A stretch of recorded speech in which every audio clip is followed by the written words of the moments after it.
और अब बात करेंगे जर्मन चांसलर ओलाफ स्कोल्स के भारत दौरे की। स्कोल्स 3 दिवसीय भारत दौरे पर आ रहे हैं। आज रात नई दिल्ली पहुंच जाएंगे। शुक्रवार को प्रधानमंत्री नरेंद्र मोदी से मुलाकात करेंगे और उसके बाद शुक्रवार को ही करीब 11 बजे 7th आईजीसी का फुल फॉर्म है इंटर गवर्नमेंटल कंसल्टेशन, इसमें हिस्सा लेंगे। जर्मनी उम्मीद कर रहा है कि भारत के बड़े बाजार में पकड़ बनाई जाए और चीन पर डिपेंडेंसी को कम किया जाए। इसी के लिए यह दौरा अहम माना जा रहा है। दरअसल प्रधानमंत्री मोदी के निमंत्रण पर शोल्स भारत दौरे पर आ रहे हैं और 7वें आईजीसी के लिए 24-26 अक्टूबर तक भारत के आधिकारिक दौरे पर रहेंगे। आईजीसी बताएंगे आपको। 25 अक्टूबर को प्रधानमंत्री मोदी और चांसलर शोल्स 7वें आईजीसी में हिस्सा लेंगे। उनके साथ मंत्रिमंडल के वरिष्ठ मंत्री भी शामिल होंगे दोनों तरफ से।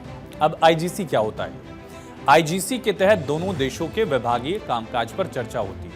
अपने विचार विमर्श के नतीजों पर दोनों राष्ट्राध्यक्ष प्रधानमंत्री और चांसलर को ये रिपोर्ट करते हैं और इसके तहत दोनों देशों की सरकारें करती हैं उच्च स्तरीय बैठक। द्विपक्षीय मुद्दों पर नियमित रूप से विचार विमर्श और सहयोग इसमें हुआ करता है। बायलैटरल टॉक एक अलग लेवल पर। लेकिन शोल्स के भारत आने से झटका कैसे चीन को लगेगा, अब ये समझते हैं। दरअसल शोल्स 40,000 करोड़ रुपए के पनडुब्बी खरीद सौदे का ऑर्डर लेने के लिए भारत आ रहे हैं। भारतीय लोगों को जर्मनी में ज्यादा नौकरियां देने का भी रास्ता यहां से खुलेगा।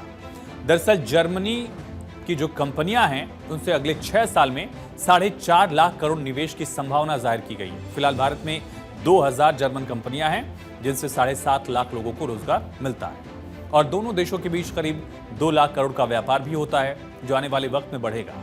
जर्मनी में 1,37,000 कुशल भारतीय कामगार काम करते हैं। स्किल्ड लेबर जो है वो काम करते हैं और जर्मनी में करीब फिलहाल 6 लाख स्किल लेबर्स की कमी भी है, जरूरत भी है।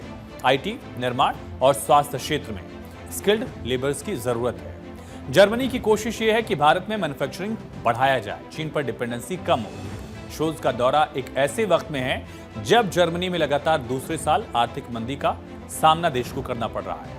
यूरोपियन यूनियन और चीन के बीच व्यापार विवाद को लेकर भी जर्मनी को नुकसान उठाना पड़ा और 2022 में जब यूक्रेन वॉर हुआ उस वजह से भी जर्मनी को बड़ा झटका लगा था।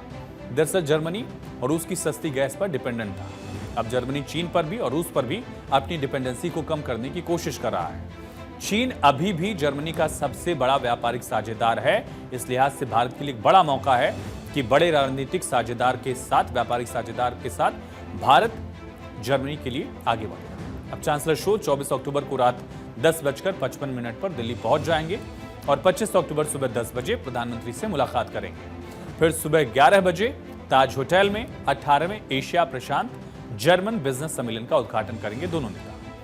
ओलाफ स्कोल्स पिछले साल 2 बार भारत आए थे। फरवरी 2023 में उन्होंने द्विपक्षीय वार्ता में हिस्सा लिया था और फिर सितंबर 2023 में, जब याद करिए G20 समिट की तस्वीरें जो आप देख रहे हैं, तब भी वो भारत आए थे और दौरा बहुत अहम है।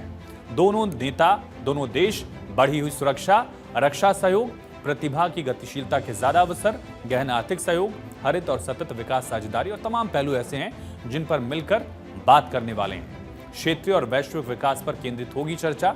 इस लिहाज से माना जा रहा है कि बड़े फैसले इस दौरान हो सकते हैं और भारत से अगर जर्मनी के रिश्ते और ज्यादा अच्छे होते हैं तो यूएस यूके से भी ज्यादा ट्रेड जो है भारत वो जर्मनी से कर सकता है, ऐसी उम्मीद जाहिर की जा रही है।